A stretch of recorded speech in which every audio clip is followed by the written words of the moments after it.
Quick question. Hold up. Hey, how now, brown cow? How now, brown cow? How now, brown cow? How now, mal cow?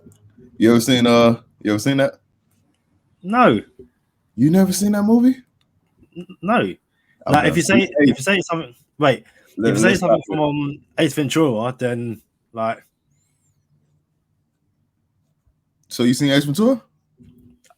I'm not saying that. I'm just saying if it's from Ace Ventura, then you know It's it's not not. from Ace Ventura, but I'm pretty sure you just disappointed some of our viewers by not seeing that movie. But look, whew, I know the listeners like. Anyway, so we here. Oh, I was just my question to you was what's the time, and you would have said the time. I would have said at the same time. It's like hold on, like, and you Bro, said but nah, bro, I'm not even sure if it's the right time because I'm a little jet lagged, bro. It's 5:15. yeah, same time. Listen, same bat time, same bat channel. Look, man. Last time we was in the same time zone, Kadeem, was the last time when we first met. Yeah, which was 4 years ago. What last week? 4 years ago, last week. Crazy, man. Yeah. Got the sounds of London out the window. It's a little different. Y'all keep the windows open and at the hotel rooms. You know what I'm saying? Okay, well, I'll listen to London for a little bit. You know what it is? Yeah, it's probably a COVID thing where they like clean the room and after clean the room, keep the windows open so they don't get all the like the yeah. Man, hey, the Ninja Turtle headphones made the trip. You already see what I'm saying? Ninja Turtle headphones made the trip, man.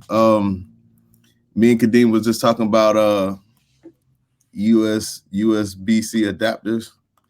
My dog said he gonna slide one on me, and I was about to say it, but I want to say it on air. I'll shoot him a couple quid since I'm in London now.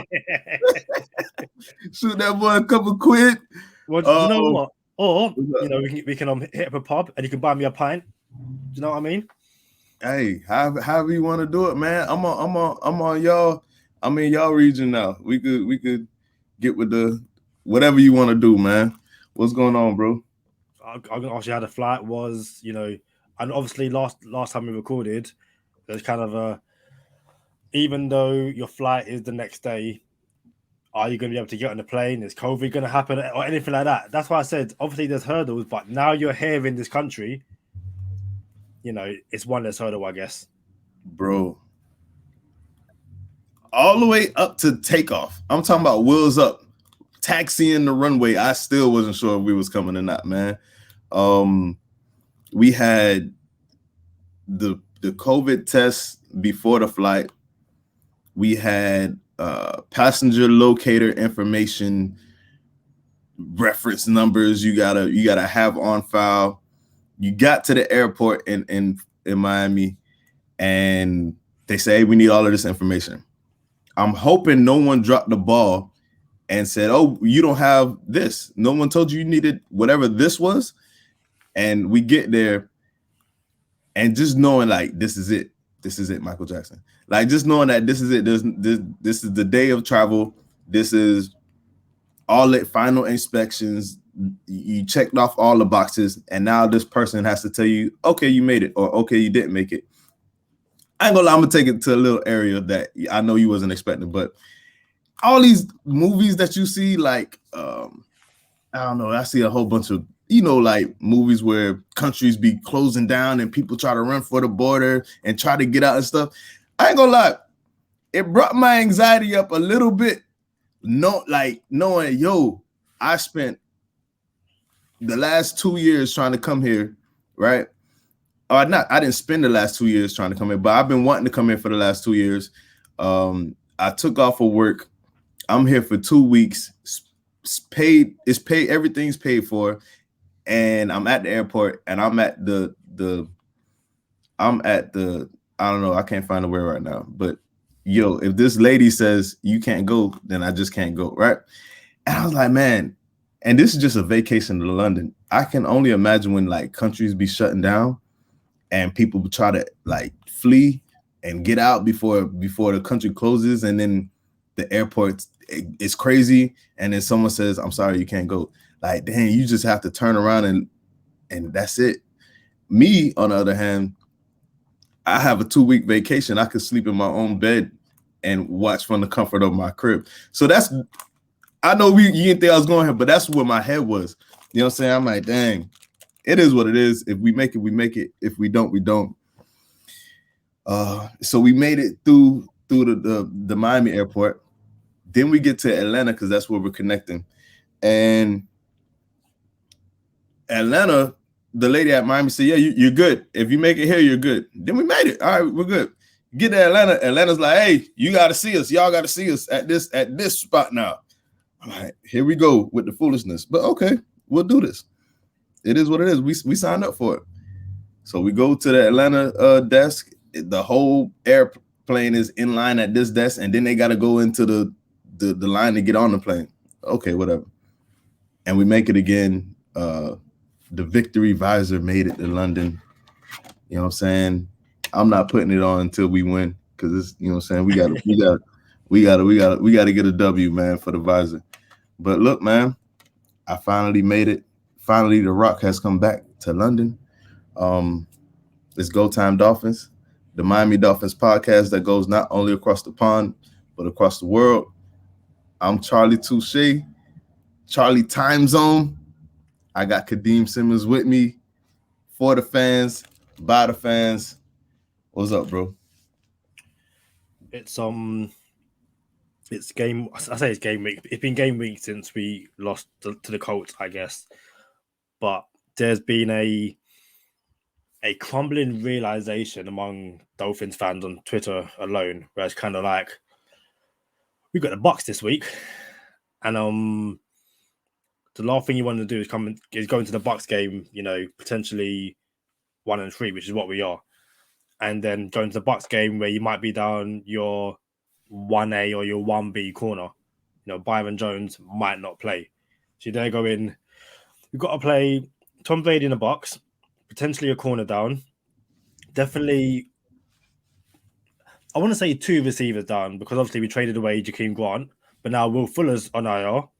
And that alone, people just go in, see, this is what you get from Will Fuller. He's injured. He can't stay healthy. Just get rid of him now. If you look at the play he injured his finger on, it's from a bad throw from Brissett. Now, don't get me wrong. It's one of them ones where if that's, I reckon, any other Dolphins receiver who, you know, goes down low to catch the ball, they probably don't break their finger. Because it's Will Fuller and he's quote-unquote injury prone, he breaks his finger, out for 3 weeks. So, down 2 receivers, down a corner in Byron Jones, it looks likely. I guess you might get Raekwon Davis back, but it's just, I'm trying to be positive. People are saying, you know, even in the height of the Patriots and Tom Brady, the Dolphins had Brady's number. You know, it kind of had Patriots' number, had Brady's number, but we were able to beat Tom Brady's team, basically. And knowing the Dolphins, after losing a winnable game against the Colts, they'll probably come out and beat the Bucs. And then you'll be scratching your head going, well, why can't you? Why do we always do this? Why do we leave the games we're meant to win and win the games we're meant to lose? So I'm going to be positive. I know in the last episode, I wasn't positive. I wasn't feeling like we'll beat the Bucs. But like, you know what? No. Let's go into the game with some optimism that the training this week, you know, they prepared well, and that they will actually execute this week on the field. I guess that's it for me for now. Yeah, you don't run with my narrative. Don't run with my Dolphins identity. We lose to teams we're supposed to win, beat and beat teams we're supposed to lose to. And I'm the only one on the we have a chance against the Bucs train. Don't try. Hey, that train already left the station, Kadeem. You didn't get a ticket for that train. Remember? See, last week when I said, am I the only one that believe we could beat the Bucs? And you said, yeah, remember that? Yeah. And then also now you're in my part of the world, you're in my city, we live by my rules. So when in London, what Kadeem says goes. So if Kadeem wants to change narratives, we're in London. We can change narratives. There's no issue with that. Do you have an issue with that? Because don't forget, like, I'll snitch. I'll be like, yo, this guy has COVID. Like he's in London, sending back to the US. Like these are my rules now. That's wild. So you Malcolm Perry now? If I have to be snitching, bruh. If I have to be, hey, this is not a winnable game. I want to be clear. This is not a winnable game. The spread is 10 points. If I'm a betting man, and I am, I'll lay the points. Give it to Bucks. You know what I'm saying? But because I know Brian Flores is a no-nonsense coach, he's not just gonna like lay down, get beat twice by two teams that you could have won against, and then go into Tampa and lay down. Brian Flores ain't gonna lay down. Brian Flores is gonna fight for his job, fight for his life, and like, nah, bro. I don't know what you thought this was. Look at the Patriots. Did I not tell you that the Patriots Bucks was an emotional game, and it was going to be closer than what the experts thought? Tom Brady's going to go in there, and we have a chance to sneak up on Tom Brady in the week after. So now the Dolphins go to Tampa. The Bucks on this emotional high. Tom Brady like, whoo, we only got the buns Dolphins. You know what I'm saying? So now here's if the Patriots could play you hard, the Dolphins could play you hard. You know what I'm saying? If you don't miss that field goal at the end of the game, New England, you win that game. Narrative changes. Oh, Belichick was the reason why they was winning all the games. Brady beat him. You know, Brady lost to him, right? You know what I'm saying? So now, man, any given Sunday, shout out to the sounds of London outside the window. We out here. I'm trying to tell you, we out here. Sounds of London. Speaking of sounds of London, you ever seen the movie The Sound of Music? No. You never seen The Sound of Music? Nope. It's like it's the lady. Like I know what it is. It's just one of the movies which is like I've had no interest of ever seeing that movie. Like, I think my mum's seen it, loads of times. And it's like, oh, mum watching Sound of Music. I'm going to my room. Like, it's not a movie for me. But then not many movies are, I guess. You ever seen Mary Poppins? Mary Poppins. Yeah, I've never seen it, but again, I've seen enough of it. Like, supercalifragilisticexpialidocious. Just like I know enough of it. Like, watch it. Right. Yo, spoonful of sugar makes the medicine go down, Kadeem. Yeah, I know. Like, again, I've seen all the songs. I've seen the parodies in The Simpsons. Like, I've seen enough of Mary Poppins to just like, I don't need to watch the movie. Hey, shout out to Go Time Dolphins, the Miami Dolphins podcast that goes not only across the pond, but across the world. Kadeem Simmons and Charlie Touche. Shout out to Go Time Dolphins for having a co-host in London, and Mary Poppins just now getting a mention on episode 120 something. I think on 117. Okay, 118-ish. I said, okay, it's 120. It's close. Round it. Celsius, Fahrenheit. Round it, Kadeem. It doesn't work like that. Yeah, man. Mary Poppins. Hey, Sound of Music is a movie. Y'all playing. But yeah, so you could play the Bucks, bro. Any given Sunday, anything can happen. This is one of those ticket busters where a team busts your ticket because they were not supposed to do something. Tampa sleeps on us, and we could sneak up on the Bucks, which the Bucks should have more than one loss. But it is what it is. So we here. Like, we could do this, bro. Yeah, definitely. And it's, I had a brief conversation with Chris on YouTube in the comment section on the last episode, and he was saying how there's no kind of like leaders on his team. There's no one that after a bad performance or a bad drive, anything like that, that's going to go, listen, guys, like, this isn't good enough. Like, do you know what I mean? There's no alphas. I said there's leaders, but there's no alphas. Now, I'm not one of those people that kind of believes in grabbing a guy by the scruff of the neck or by the face mask and, like, shouting in his face. I'm just like, dude, that doesn't work for everyone. You shout in my face, I'm going to shut down. I'm like, speak to me like a human being. Speak to me like we're on the same level. Like, there's some kind of respect. I know there's others. I know, like, JPS Scout, I've been talking about this a lot on social media, saying, you need someone to not be a bully, but be a bully. And, like, scream at receivers. Scream. Like, there's a lot of scream at the O-line and, make them become nasty. And it's like, it's something which, to me, I kind of feel like Dolphins of old had those kind of players, those kind of bullies, those kind of, you messed up. We're going to, in training, we're going to make you know about it. In the locker room, we're going to make you know about it. And where did that get the Dolphins? Nowhere. Everyone had to go.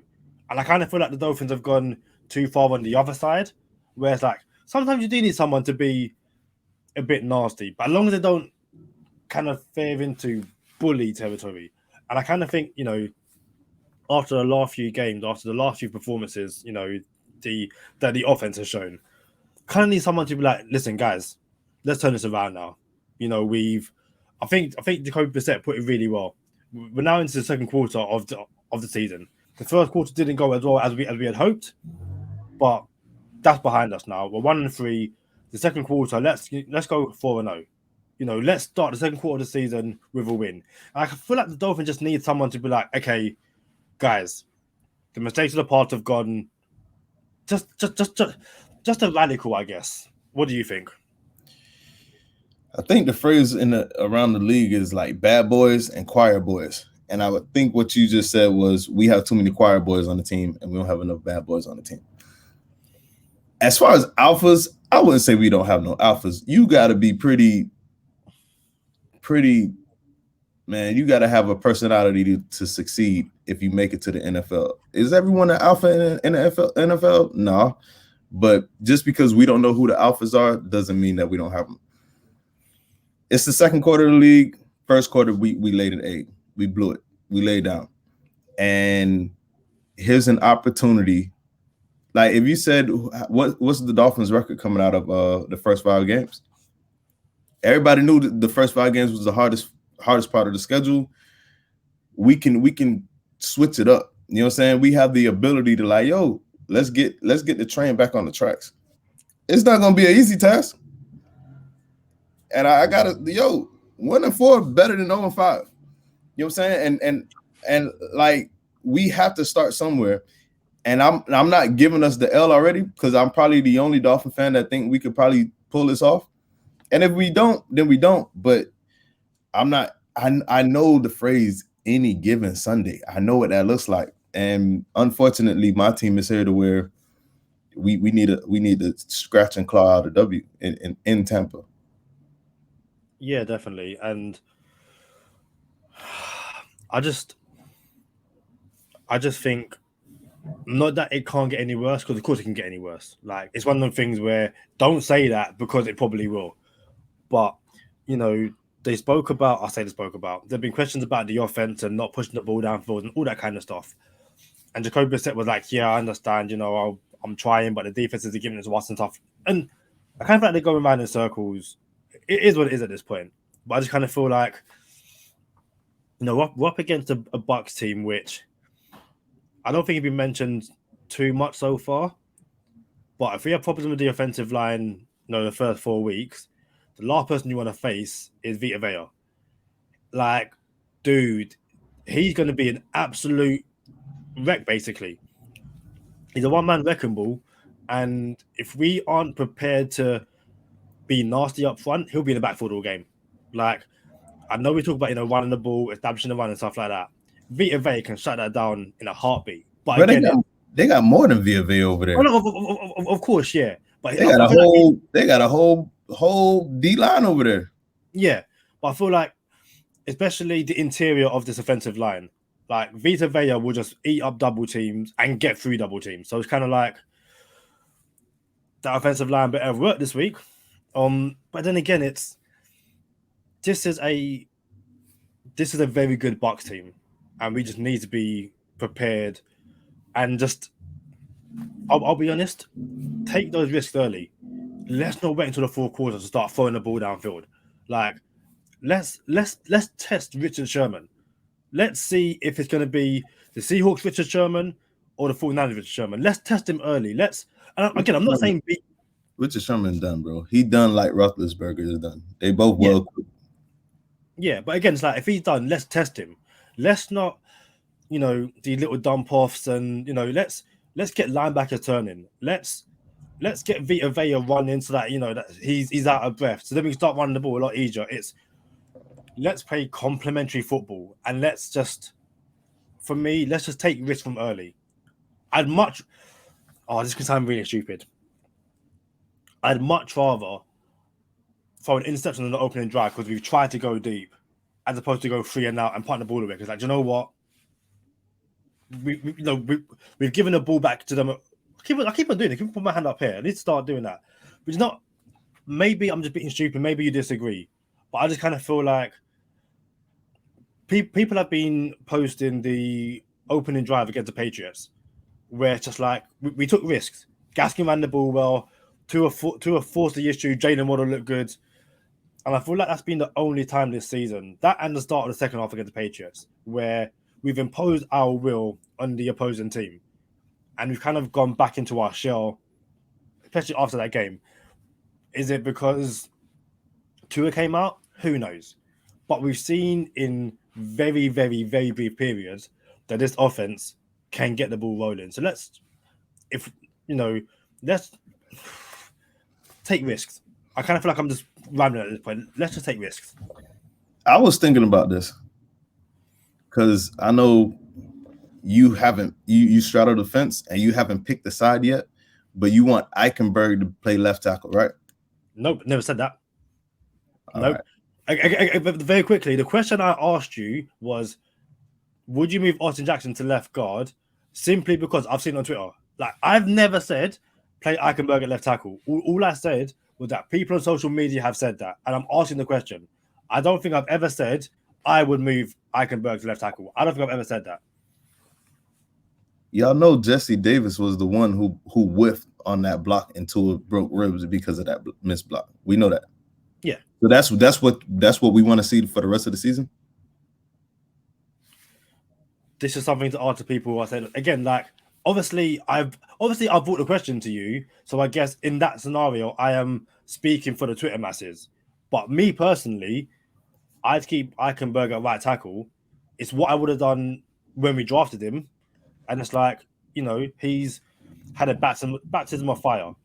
He's a rookie in the NFL. And, there's going to be some low moments.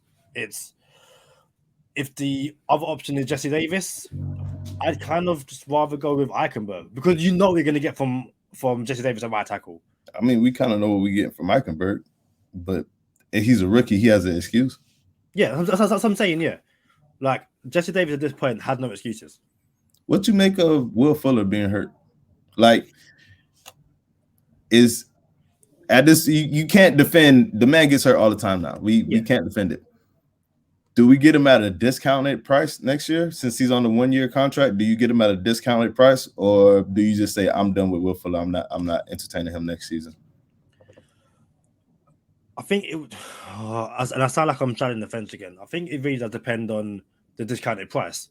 So the one thing we always say on this podcast, or what you always say, is that Preston Williams and Devontae Parker are basically the same person, but we're paying Devontae Parker all that money to basically be hurt. So if we pay, we just got rid of Grant and he was on $6 million a year. If we give William Fuller £6 million or $6 million a year, but you're always hurt, you giving somebody £6 million? I heard it, boy. Listen, again, you're in London, I'm in London. We're on London terms. Hey, shoot me a couple quid real quick, man. But like, are we really gonna pay Will Fuller a lot of money to be on IR when you could give Kirk Merritt a chance? Do you know what I mean? And that's the thing. It's if Will Fuller wants to play on $2 million a year, I might be okay with that. If Will Fuller wants to pay on 6+, guys, I've got Kirk Merritt. I've got Lynn Boner come back next year. I've got guys who can stretch the field, who can do X, Y, Z. And again, it's not like we've used Will Fuller to push the ball downfield. We've used Will Fuller on curls. Like, he got injured on a curl, and he was open, and the ball was thrown into the ground, and he tried to get it. So, might have been a comeback. A comeback, yeah. But to be fair, a comeback and a curl, the difference between a curl and a comeback, curls go to the inside, comebacks go to the outside. Yeah. So I can't really remember. Might have been a comeback. It's not that big of a deal. And a lot of people who actually play football get that confused too. So the fact that you got it was pretty close to get that to you. it's not like, he missed week 1. He played 2, 3, and 4, and it's not like in 2, 3, and 4 he was running, goes or deep ins or posts, and we were trying him and it wasn't working. So again, it's like, and again, Will Fuller isn't just a go guy. He can run underneath routes, but I think he has something like 2 catches for 24 yards, and you're there just going, are we really going to pay 10 million for 10? I keep on saying pounds, $10 million for someone, and then not use them correctly? To me, it's about finding the middle ground of, you've been hurt quite a lot. No one's going to take you. Stay in Miami on this money, and we'll use you better.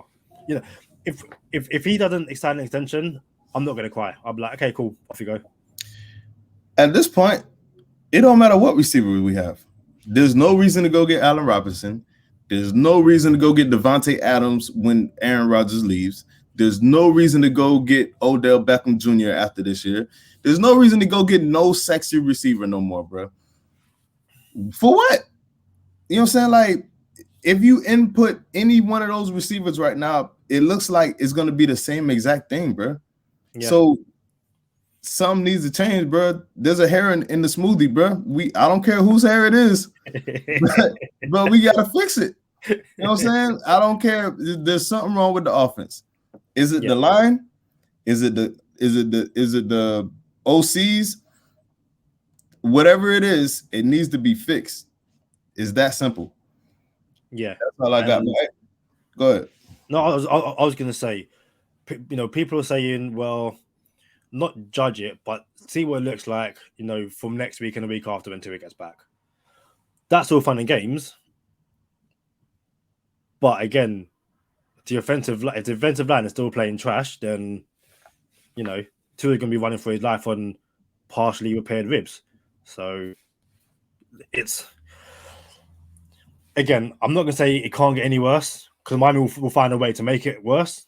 But hopefully, they've had 4 weeks to iron out the kinks, and starting against the Bucs, we see a new and improved Miami offense, I guess. I need some light in this London room, man. I feel like you're in my room. So again, my room has very bad lighting. So I will show you very quickly. I've got this little light. Without it, oh god, can't turn it off. See, I'm like, and I've got a light kind of above my head. Yeah. But the lighting's so bad in this room that I needed to pick up this. Yeah. Crazy thing is, I have 2 of those at home, bro. And I don't use them when we record, but I should have brought them just in case. And something told me just in case, like, bring some extra lights just in case. And I didn't. So maybe I could shoot you a couple quid for that too. I was say, are there not any like lamps around which you can move? Because most hotels have lamps. Nah, they don't. They're like these little things on the wall. But okay. Well, again, even like very quickly, even off reception, do you have any lights? Because I need it for X, Y, and Z to see what they say. Yeah. Shout out to y'all plugs. Y'all got the different adapters than we have in America. But look, let's get into No Huddle, Kadeem.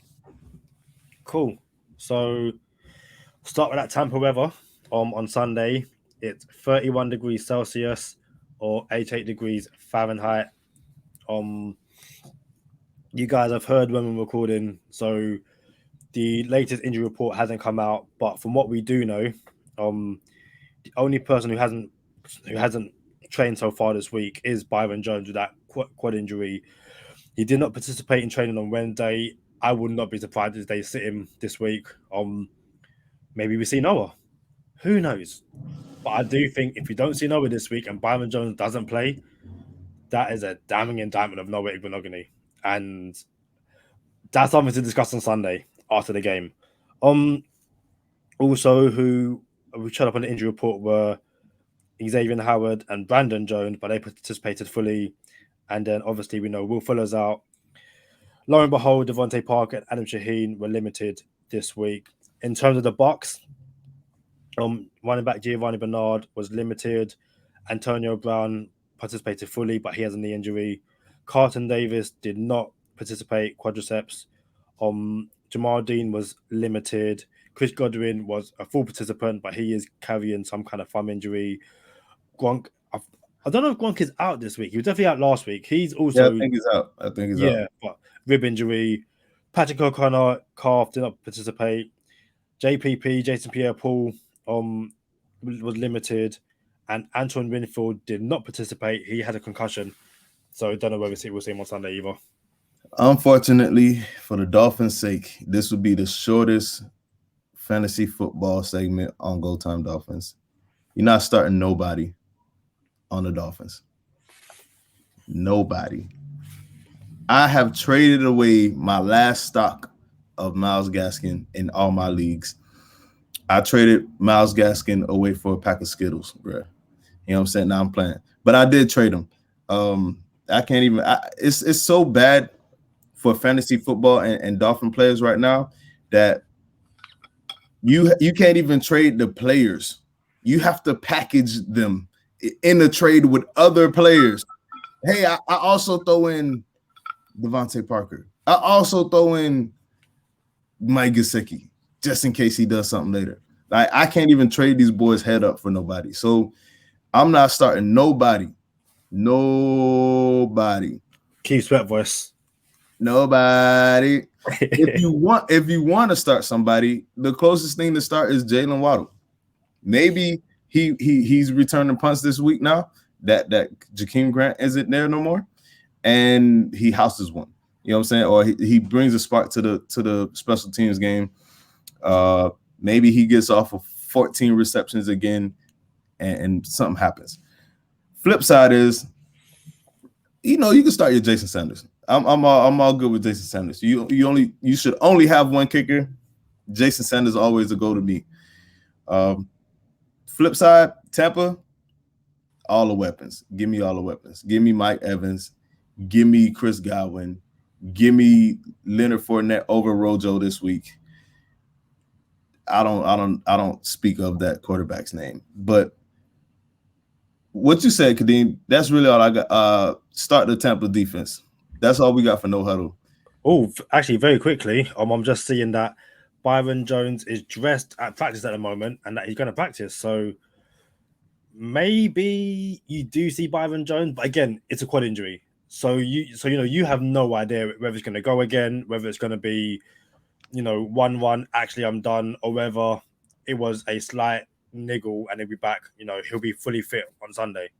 He also has he's nursing an Achilles injury as well. Yeah. You talk about Noah dressing or not dressing. Stephon Gilmore just got traded for a 6th-round pick, right? If you could finagle something, if you could do something to get him here, would you have been interested in Stephon Gilmore? No, and Dolphin Twitter is joking that Stephon Gilmore hasn't been the same since Devontae Parker just absolutely mossed him over and over again. And while I don't think that probably was the start of his decline, I guess. Apparently, the reason he left New England because they couldn't work out a contract negotiation or renegotiation, I guess, and they got rid of him for a 6th. But for me, it's okay. You bring in Stephon Gilmore. Does he play the slot? Because we have outside absolutely would play the slot. Renegotiation need another $3 million, by the way. So he absolutely plays the slot. But here's the thing: you should have got rid of X last year, upgraded your O-line with the compensation you got back from X, the cap space you would have saved from X. You whiff on Noah, so you didn't want to move on from X. Yet, if you would have just stuck to your guns, said, hey, we have a plan, and let's stick to that plan, because you drafted Noah that high for a reason. You move on from X, you repair the O-line with what you get back from X. You start Noah flops, and you say, hey, Stephon Gilmore's out there, let's go get him.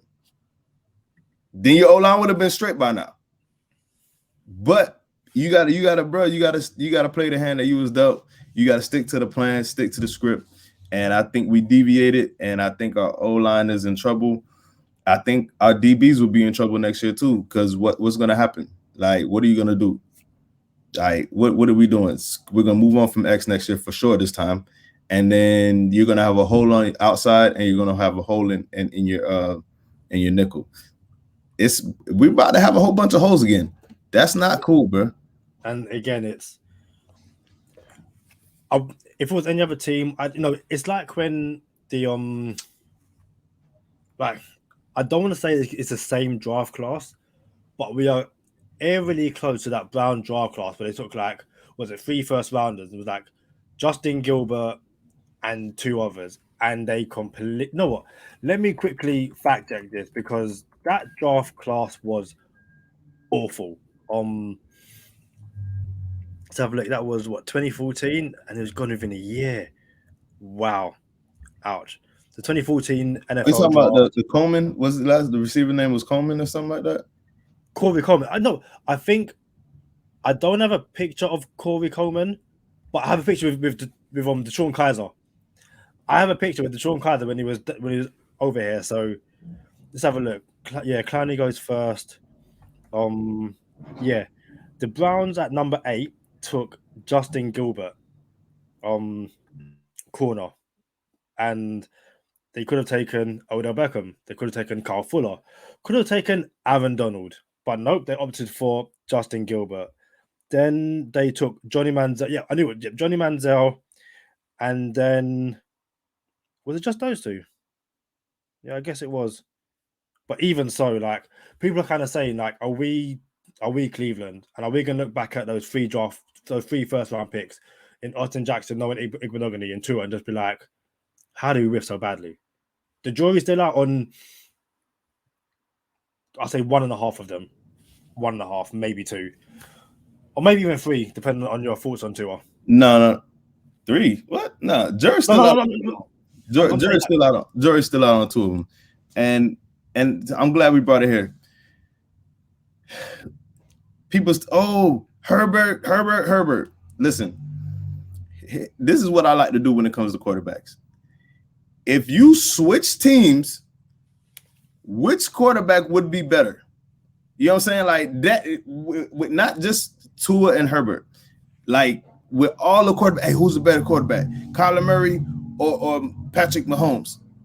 I don't know. Let's switch teams and see who's better. Like if Mahomes was on Arizona and Murray was in KC, who would be better with their new team?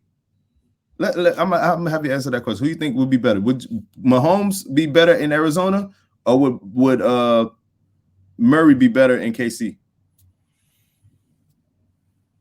I think Mahomes is the better quarterback, but you put Kyler Murray in that Chiefs offense, and he probably looks just as good, or he makes the same amount of plays. I disagree. I think Mahomes is the reason why the Chiefs offense is so good in the same system. It runs hand in hand like Brady and New England.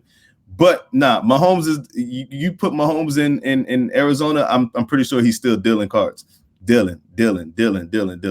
So it's the same thing, bro. If you put Herbert on the Dolphins today, you think he's just gonna change the Dolphins, bro? You don't think he's gonna take hits like Tua took hits? You know what I'm saying? You think he's gonna find Devontae Parker and Will Fuller like he's finding Keenan Allen and Mike Williams? Y'all really believe that?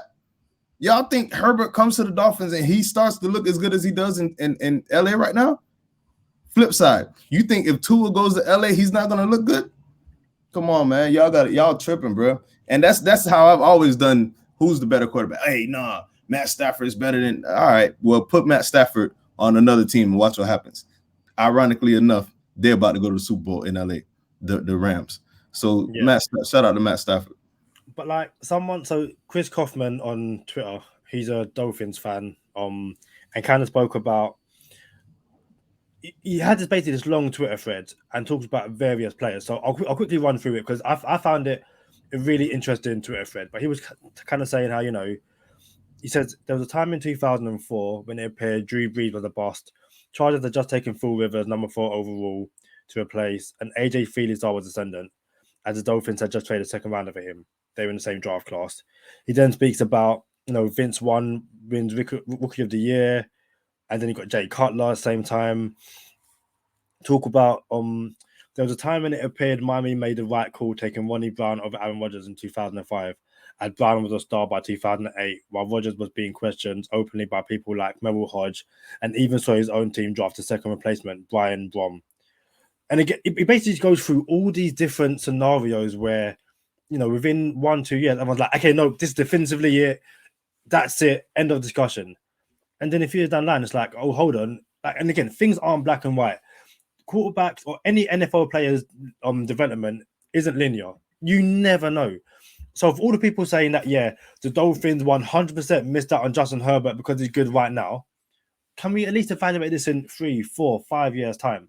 And I'm kind of tired of going, well, when the Dolphins played the Chargers last season, who won? Because listen, right now Justin Herbert looks like an absolute stud. I don't think you can kind of disagree with that. But that doesn't make Tua awful. And like again, it's that microwave culture. It's that let's talk about something right now, as opposed to, what happens if Tua comes back and lights up, and then Herbert kind of goes and it kind of declines slightly, or next season, Tua has an amazing season and Herbert declines. Like, not everything is black and white.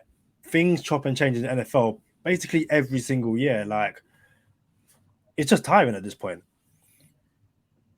RG3 was the future of the NFL once upon a time. You mentioned that as well. Yeah. We're not going to get into that. Y'all stay positive, test negative. The boy is in London. We back. We out here, man. Stay positive, test negative. For Kadeem Simmons, I'm Charlie Touche. Thank you for tuning in this time. Make sure you catch us next time on Go Time. Already. What you got for bonus time? Where you want to go? Kind of like keep it brief, but like I can't even say like what's your first impressions of London, because I doubt you've kind of done much yet. But I guess if there's anything while you're in London which you have to do once you're outside of quarantine, what would it be?